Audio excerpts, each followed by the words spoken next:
If you're between 65 and 80 and still tolerating disrespect from family members, being dismissed by healthcare providers, or letting people walk all over your boundaries, this video will change everything. Today, I'm revealing the 5 things you should absolutely stop accepting from anyone and why setting these boundaries isn't selfish. It's essential for your mental and physical health. Stick around because thing number 5 will shock you, and I guarantee you've been tolerating it without even realizing the damage it's causing. Welcome back to my channel, where we discuss the real issues that matter to you. I'm here today because too many seniors are suffering in silence, accepting treatment they would never have tolerated in their younger years. But here's the truth.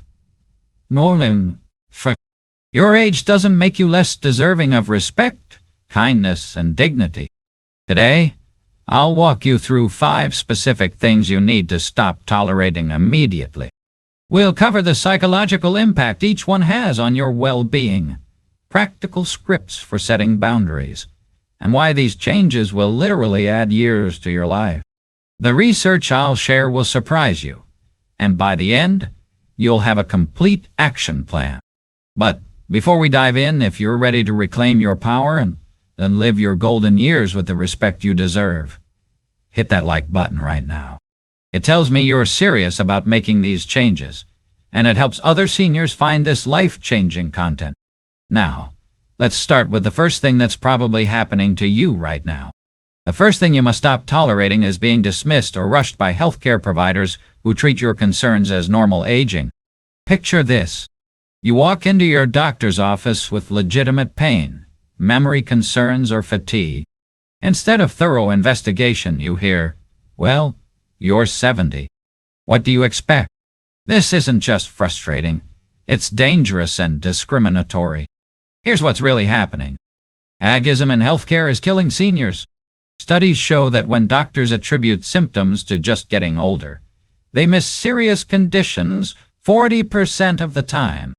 That chest pain isn't always normal aging. It could be heart disease. That confusion isn't always senior moments. It could be medication interactions or vitamin deficiencies. Dr. Sarah Matthews from Johns Hopkins found that seniors who advocated for themselves lived an average of 3.2 years longer than those who accepted dismissive care. Why? Because they caught treatable conditions early instead of letting them progress. But here's the problem. You were raised to respect authority and not question doctors. That respectful nature is now working against you. Modern healthcare moves fast, and if you don't speak up, you get overlooked. So what do? First, prepare for every appointment. Write down your symptoms, when they started, and how they affect your daily life. Be specific. Don't say, "I hurt." Say, "I have sharp pain in my left knee every morning for the past 3 weeks that prevents me from climbing stairs."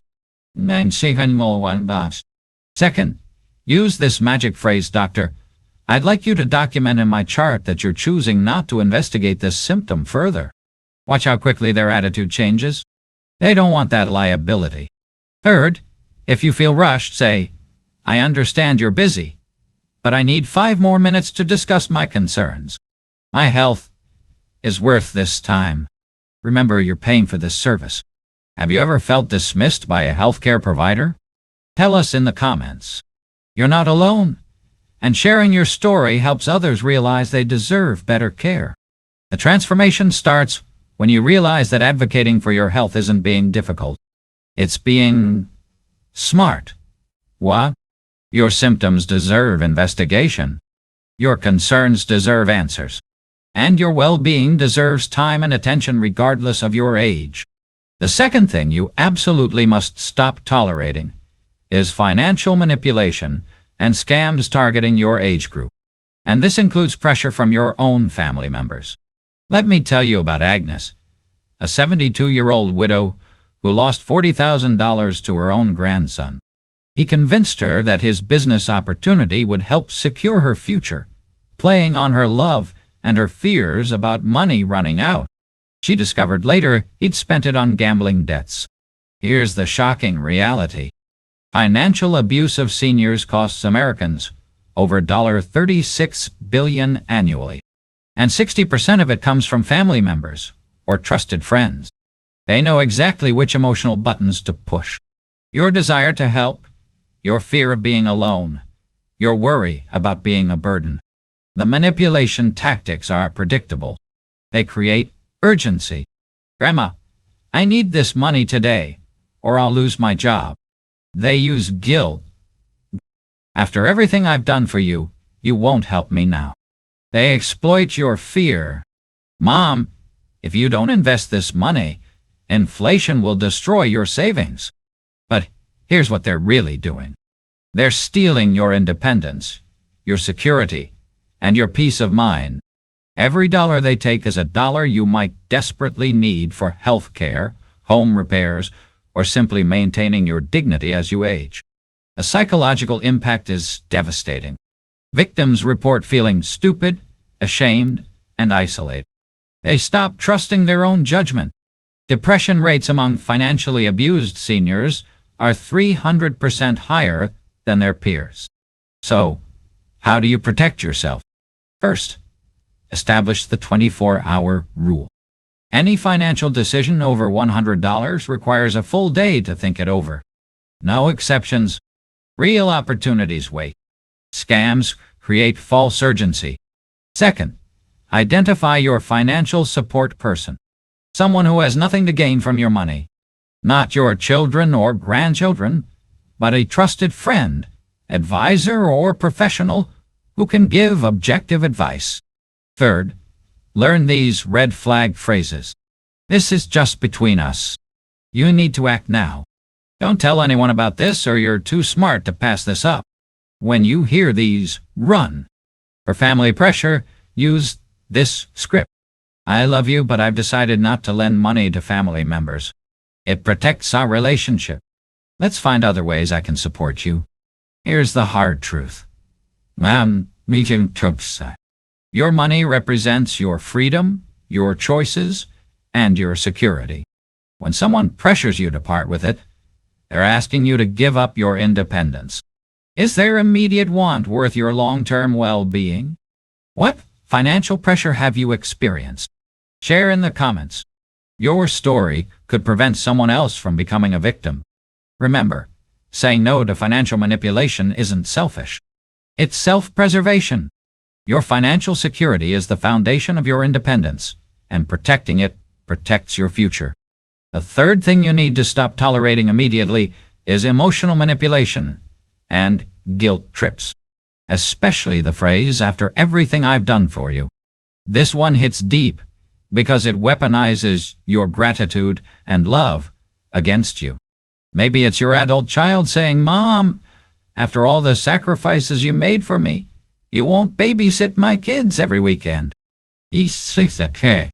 Or perhaps it's a friend saying, "We've been friends for 40 years and now you won't lend me money."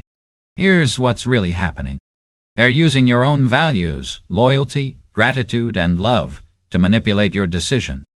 It's emotional blackmail disguised as a heartfelt appeal, and it's incredibly damaging to your mental health.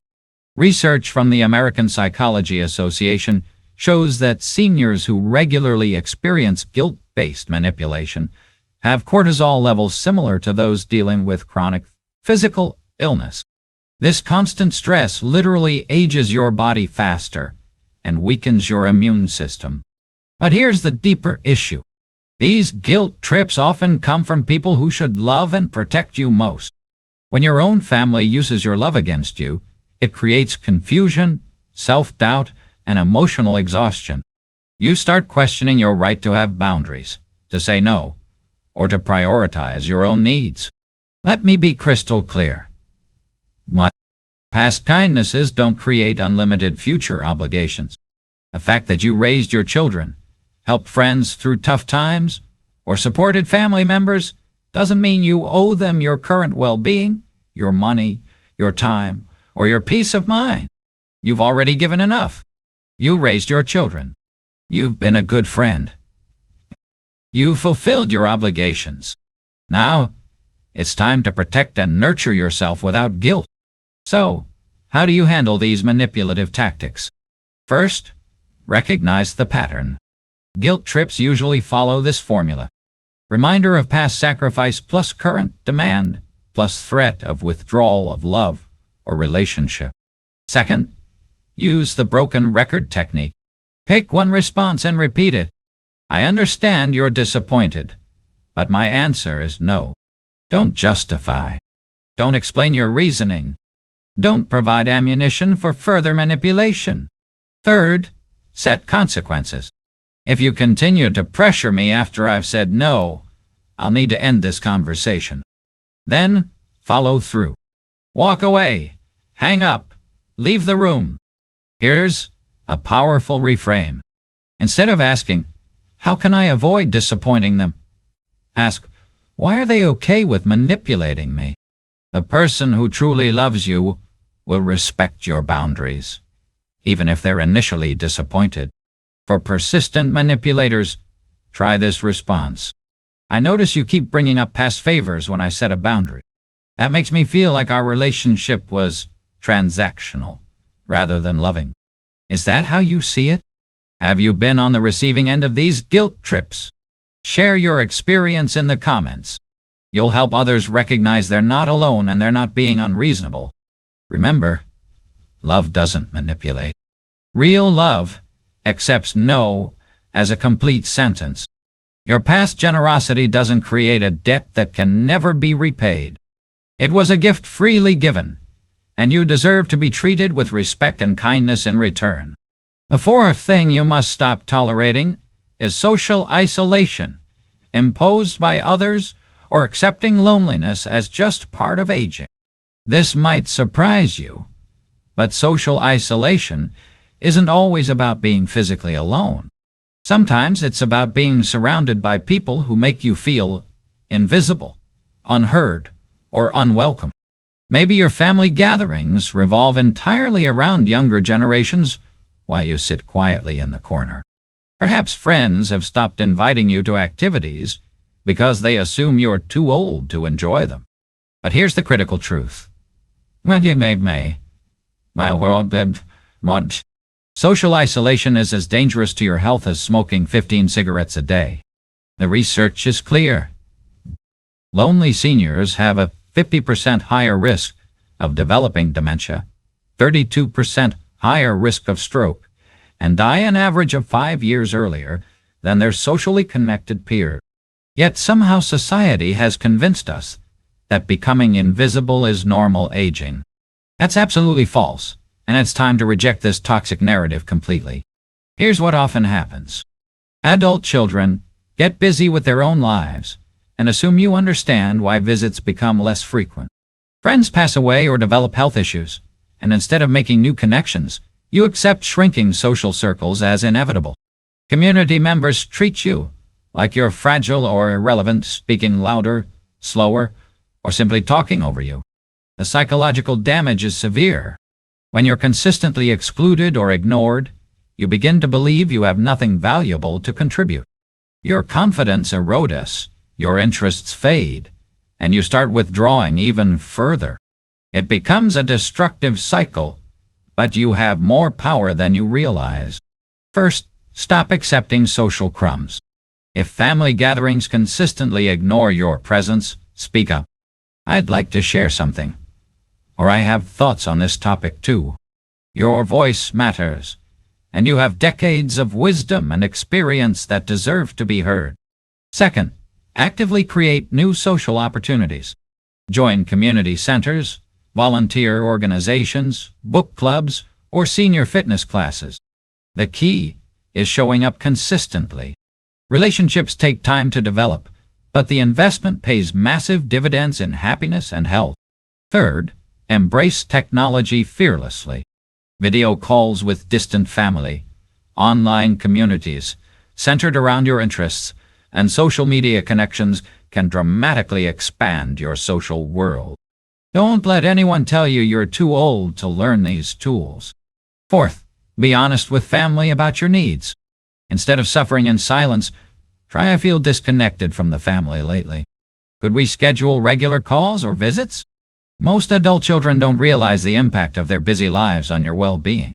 Here's a powerful mindset shift. Instead of waiting for invitations, start extending them. Host dinners, organize game nights, plan group activities. When you take social initiative, you attract like-minded people who value connection. For those dealing with loss of lifelong friends, remember that new friendships at your age can be incredibly meaningful. You're both past pretense and social games. These relationships can develop quickly and run deep. What's your biggest social challenge right now? Are you feeling isolated, or have you found ways to stay connected? Share in the comments. Your strategies might help someone else break free from loneliness. The bottom line: you deserve meaningful relationships, engaging conversations and social connections that energize rather than drain you. Loneliness isn't an inevitable part of aging. It's a problem with solutions, and you have the power to implement them starting today. The fifth and final thing you must stop tolerating, and this is the big one, is ageist assumptions about your capabilities, relevance, and value in society. This is the most insidious form of discrimination you face because it's so normalized that even you might have internalized it. It shows up everywhere. Store clerks speaking louder and slower, automatically. Tech support, assuming you can't understand computers. Younger people finishing your sentences, or family members making decisions for your own good without consulting you. But here's the most damaging assumption of all, that your best years are behind you, and you should gracefully fade into the background of life. This is not only false, it's destroying your potential and stealing your remaining years. Let me share some perspective-changing facts. Colonel Sanders was 62 when he franchised KFC. Laura Ingalls Wilder didn't publish her first Little House book until age 65. Grandma Moses began her painting career at 78. These aren't exceptions.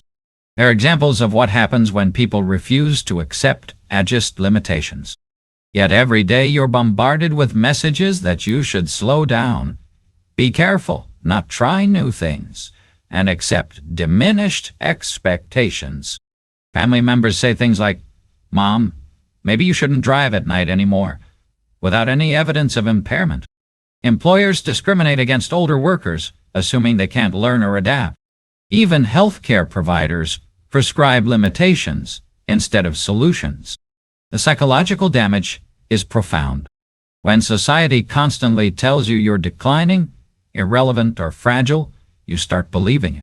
You stop challenging yourself, pursuing goals, or believing in your potential.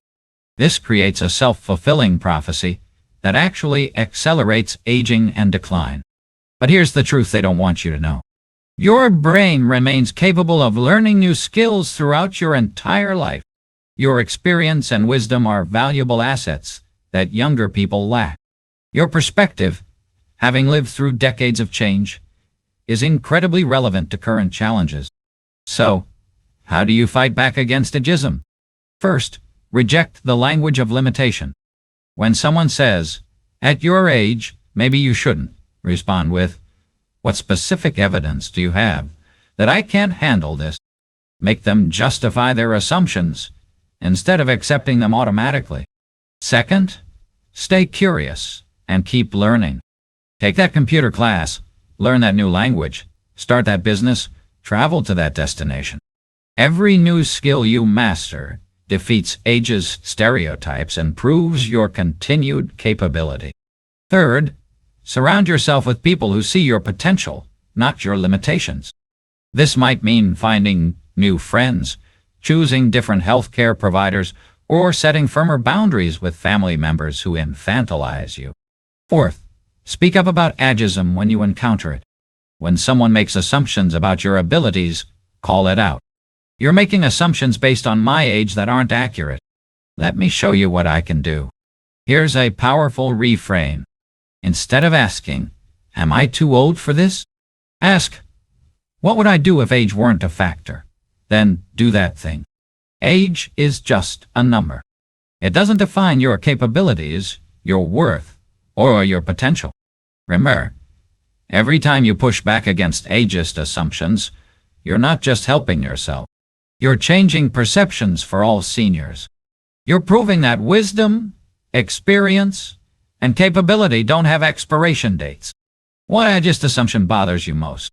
Have you found ways to challenge these stereotypes? Share your victories in the comments. Inspire others to reject these limiting beliefs too. The truth is, you're not declining, irrelevant, or fragile. You're experienced, wise, and capable of continued growth. It's time society recognized that. And it starts with you refusing to accept anything less than the respect you deserve. Now, imagine your life 6 months from now after implementing these boundaries. You wake up energized because you're no longer drained by people who don't respect you. Your doctor appointments are productive conversations, not rushed dismissals. Your bank account is secure because you've stopped being everyone's financial solution. Family relationships are healthier because they're based on mutual respect, not guilt and manipulation. You're socially engaged with people who value your presence and contributions. Most importantly, you've reclaimed your power. You're no longer tolerating disrespect disguised as care, manipulation disguised as love, or discrimination disguised as concern. You've remembered that your age brings wisdom, not weakness, experience, not irrelevance and discernment, not decline. The transformation isn't just emotional, it's physical. Lower stress levels mean better sleep, stronger immunity, and increased energy. You're not just adding years to your life. You're adding life to your years. You're proving that your 70s and 80s can be your most empowered, authentic, and fulfilling decades yet. This isn't about becoming difficult or demanding. It's about becoming discerning. You've earned the right to choose who deserves your time, energy, and resources. You've earned the right to expect respect, kindness, and consideration. Most importantly, you've earned the right to live your remaining years on your terms, not everyone else's. If this video opened your eyes to boundaries you need to set, hit that like button right now. It helps other seniors find this life-changing content. In the comments, tell me which of these 5 things you're going to stop tolerating starting today. Your commitment helps keep you accountable, and your story encourages others. Subscribe and ring that notification bell. Share this video with any senior who needs to hear this message. Together, we're changing how society treats older adults, one boundary at a time. Remember, you deserve respect at every